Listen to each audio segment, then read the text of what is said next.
ಸಾರಿಗೆ ನೌಕರರ ವೇತನ ಪರಿಷ್ಕರಣೆ ಗುದ್ದಾಟ ಜೋರಾಗಿ ನಡೀತಾ ಇದೆ. ಇಂದು ಮತ್ತೊಂದು ಸುತ್ತಿನ ಮಹತ್ವದ ಮೀಟಿಂಗ್ ನಡೆಯಲಿದೆ. ಸಾರಿಗೆ ನೌಕರರ ವೇತನ ಪರಿಷ್ಕರಣೆಯ ಗುದ್ದಾಟ ನಡೀತಾ ಇದೆ. ಇಂದು ಮತ್ತೊಂದು ಸುತ್ತಿನ ಮಹತ್ವದ ಮೀಟಿಂಗ್ ಇರುತ್ತೆ. ಸಾರಿಗೆ ಜಂಟಿ ಕ್ರಿಯಾ ಸಮಿತಿ ಜೊತೆ ಮೀಟಿಂಗ್ ಇರುತ್ತೆ. ಸಾರಿಗೆ ಸಚಿವ ರಾಮಲಿಂಗಾರೆಡ್ಡಿ ನೇತೃತ್ವದಲ್ಲಿ ಸಭೆಯನ್ನ ನಡೆಸಲಾಗುತ್ತೆ. ಕೆಲ ಹೊತ್ತಿನಲ್ಲೇ ಶಾಂತಿನಗರ ಕಚೇರಿಯಲ್ಲಿ ಈ ಒಂದು ಸಭೆ ಪ್ರಾರಂಭ ಆಗುತ್ತೆ. ಬೇಡಿಕೆಗೆ ಸ್ಪಂದಿಸಲಿದ್ದಾರೆ. ಮುಷ್ಕರಕ್ಕೆ ಚಿಂತನೆ. ಎರಡು ಸಭೆ ವಿಫಲ, ಮೂರನೇ ಸಭೆ ಸಕ್ಸಸ್ ಆಗತ್ತಾ ಅಂತ ನೋಡಬೇಕಾಗುತ್ತೆ.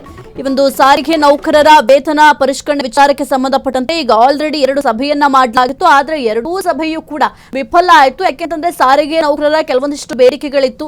ಆ ಎಲ್ಲಾ ಬೇಡಿಕೆಗಳನ್ನು ಕೂಡ ಈಡೇರಿಸಲೇಬೇಕು ಅಂತ ಸಾರಿಗೆ ನೌಕರರು ಬಿಗಿ ಪಟ್ಟಣ ಹಿಡ್ಕೊಂಡು ಕೂತಿದ್ರು. ಹಾಗಾಗಿ ಸದ್ಯಕ್ಕೆ ಎರಡೂ ಸಭೆಯೂ ಕೂಡ ವಿಫಲ ಆಯಿತು. ಈಗ ಮೂರನೇ ಸುತ್ತಿನ ಸಭೆಯನ್ನ ಮಾಡ್ಲಿಕ್ಕೆ ಸಿದ್ಧತೆ ಕೂಡ ಮಾಡಲಾಗಿದೆ. ಆದ್ರೆ ಈ ಒಂದು ಸಭೆ ಸಕ್ಸಸ್ ಆಗತ್ತಾ ಅಂತ ನೋಡ್ಬೇಕಾಗುತ್ತೆ.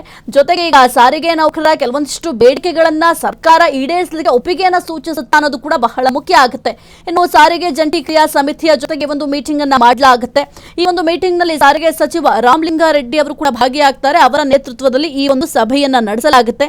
ಇನ್ನು ಕೆಲ ಹೊತ್ತಿನಲ್ಲೇ ಶಾಂತಿನಗರ ಕಚೇರಿಯಲ್ಲೂ ಕೂಡ ಈ ಒಂದು ಸಭೆ ಪ್ರಾರಂಭ ಕೂಡ ಆಗುತ್ತೆ. ಪ್ರಾರಂಭ ಆದ ನಂತರ ಕೆಲವೊಂದಿಷ್ಟು ಸಾರಿಗೆ ನೌಕರರ ಬೇಡಿಕೆಗಳು ಏನಿದಾವೆ ಅಂತ ಆಲ್ರೆಡಿ ಸರ್ಕಾರದ ಮುಂದಿಟ್ಟಿದ್ದಾರೆ. ಆ ಒಂದು ಬೇಡಿಕೆಗಳನ್ನ ಚರ್ಚೆ ಮಾಡ್ತಾರೆ. ಈ ಒಂದು ಬೇಡಿಕೆಗಳನ್ನ ಈಡೇರಿಸಲಿಕ್ಕೆ ಸಾಧ್ಯ ಆಗುತ್ತಾ, ಈಡೇರಿಸದೆ ಏನೆಲ್ಲ ಪ್ರಾಬ್ಲಮ್ಸ್ ಅನ್ನ ಸರ್ಕಾರ ಫೇಸ್ ಮಾಡಬೇಕಾಗುತ್ತೆ, ಅದೆಲ್ಲದರ ಬಗ್ಗೆಯೂ ಕೂಡ ಒಂದು ಚರ್ಚೆ ಕೂಡ ಮಾಡ್ತಾರೆ. ಒಂದು ವೇಳೆ ಏನಾದ್ರೂ ಸಾರಿಗೆ ನೌಕರರ ಈ ಒಂದು ವೇತನ ಪರಿಷ್ಕರಣೆ ವಿಚಾರಕ್ಕೆ ಸಂಬಂಧಪಟ್ಟಂತೆ ಏನಾದ್ರೂ ಬೇಡಿಕೆಗಳಿಗೆ ಸ್ಪಂದಿಸದೇ ಇದ್ರೆ ಮುಷ್ಕರಕ್ಕೆ ಚಿಂತನೆ.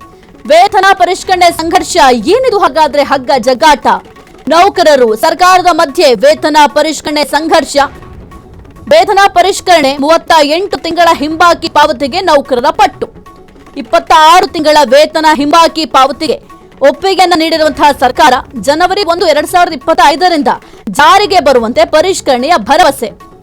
ಇನ್ನು ಜನವರಿ 1, 2024ರಿಂದಲೇ ವೇತನ ಪರಿಷ್ಕರಣೆಗೆ ನೌಕರರು ಬಿಗಿ ಪಟ್ಟು. ವೇತನ 25% ಪರಿಷ್ಕರಣೆಗೆ ಪಟ್ಟು ಹಿಡ್ಕೊಂಡು ಕೂತಿದ್ದಾರೆ. ಜೊತೆಗೆ 7% ನೀಡ್ತೇವೆ ಅಂತ ಸರ್ಕಾರ ಹೇಳ್ತಾ ಇದೆ. ಮುಖ್ಯವಾಗಿ ಈಗ ಈ ಒಂದು ಸಾರಿಗೆ ನೌಕರರು ವೇತನವನ್ನ 25% ಪರಿಷ್ಕರಣೆ ಮಾಡಲೇಬೇಕು ಅಂತ ಹೇಳ್ತಾ ಇದ್ರೆ ಸರ್ಕಾರ 25% ಪರಿಷ್ಕರಣೆ ಮಾಡ್ಲಿಕ್ಕೆ ಸಾಧ್ಯ ಆಗೋದಿಲ್ಲ. 7% ಬೇಕಾದ್ರೆ ನಾವು ಪರಿಷ್ಕರಣೆ ಮಾಡ್ಕೊಡ್ತೀವಿ ಅಂತ ಸರ್ಕಾರ ಹೇಳ್ತಾ ಇದೆ. ಕುರಿತು ಹೆಚ್ಚಿನ ಮಾಹಿತಿ ನೀಡಿದರೆ ನಮ್ಮ ಪ್ರತಿನಿಧಿ ಮಂಜುನಾಥ್, ಎರಡು ಸಭೆ ಕೂಡ ಮಾಡಲಾಗಿತ್ತು. ಸಾರಿಗೆ ನೌಕರರ ವೇತನ ಪರಿಷ್ಕರಣೆ ವಿಚಾರಕ್ಕೆ ಸಂಬಂಧಪಟ್ಟಂತೆ ಎರಡೂ ಸಭೆ ಕೂಡ ವಿಫಲ ಆಗಿದೆ. ಮೂರನೇ ಸಭೆಯಾದ್ರೂ ಸಕ್ಸಸ್ ಆಗುತ್ತಾ ಹೇಗೆ ಅಂತ ಮಂಜುನಾಥ್? ಖಂಡಿತ ಸಾಹಿತ್ಯ ನಾ ಕೂಡ ನೀವು ಬಿಡೆ ಅನ್ನಂಗಿದೆ. ಯಾಕಂದ್ರೆ ಸಾರಿಗೆ ನೌಕರರ ಮುಷ್ಕರ, ಯಾಕಂದ್ರೆ ಈ ಹಿಂದೆ ಕೂಡ ರಾಮಲಿಂಗಾರೆಡ್ಡಿ ಜೊತೆಗೆ MD ಅವರ ಜೊತೆ ಅಧ್ಯಕ್ಷತೆಯಲ್ಲಿ ಕೂಡ ಸಾರಿಗೆ ನೌಕರರ ಯಾವ ಒಂದಿಷ್ಟು ಬೇಡಿಕೆಗಳಿತ್ತು ಅವೆಲ್ಲ ಬೇಡಿಕೆಗಳನ್ನ ಈಡೇರಿಸಬೇಕು ಅಂತೇಳಿ ಈಗಾಗಲೇ 2 ಬಾರಿಗಳನ್ನ ಮೀಟಿಂಗ್ ಮಾಡಿತ್ತು. 2 ಬಾರಿ ಮೀಟಿಂಗ್ ಕೂಡ ಯಾವುದೇ ಸಭೆ ಸಕ್ಸಸ್ ಆಗಿರ್ಲಿಲ್ಲ. ಯಾಕಂದ್ರೆ ಇವರು ಸುಮಾರು 36 ತಿಂಗಳ ಹರಿಯರ್ ಕೊಡಬೇಕಾಗಿತ್ತು. ಜೊತೆಗೆ 25% ವೇತನ ಪರಿಷ್ಕರಣೆಗೆ ಸಾರಿಗೆ ನೌಕರರು ಒತ್ತಾಯಿಸಿದ್ರು. ಆದ್ರೆ ಇದಕ್ಕೆ ಕೇವಲ 7% ಅಷ್ಟೇ ನಾವು ವೇತನವನ್ನ ಕೊಡ್ತೀವಿ ಅಂತೇಳಿ MD ನೀಡಿದ್ರು.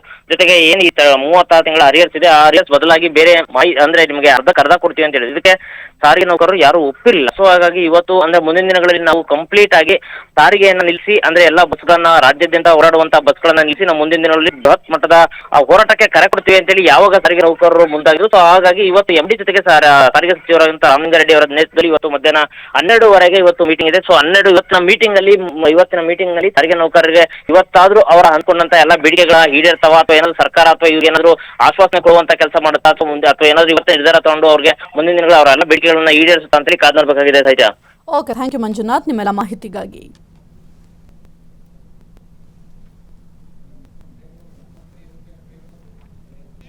ಕ್ಷಣದ ಸುದ್ದಿಗಳಿಗಾಗಿ ಫ್ರೀಡಂ ಟಿವಿ ಸಬ್ಸ್ಕ್ರೈಬ್ ಮಾಡಿ, ಲೈಕ್ ಮಾಡಿ ಹಾಗೂ ಫಾಲೋ ಮಾಡಿ. ಹೊಸ ಸುದ್ದಿಗಳ ನೋಟಿಫಿಕೇಶನ್ಗಾಗಿ ಬೆಲ್ ಐಕಾನ್ ಮೇಲೆ ಕ್ಲಿಕ್ ಮಾಡಿ.